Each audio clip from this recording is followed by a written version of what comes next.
जिंदगी में ऐसा ही होता है, क्या ढूंढ रहे थे और क्या पा लिया।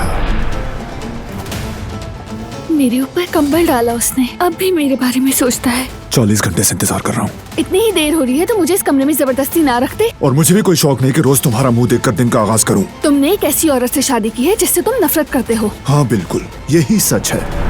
बारान ने इस लॉन्चिंग के लिए ये नया डिजाइन तैयार किया है और उससे सबसे खुफिया रखा हुआ है। ये लॉन्चिंग एक आलमी शोहरत याफ्ता स्विस कंपनी के लिए है। कंपनी का पता लगाना होगा। मगर कैसे लगाएंगे? हम दिलान से तमाम मालूमात हासिल करेंगे। तुम मेरे भतीजे को दुआ दो कि उसने तुम्हारी जान बचा ली। वो सबीहा नाम की औरत अचानक कहाँ से आ गई?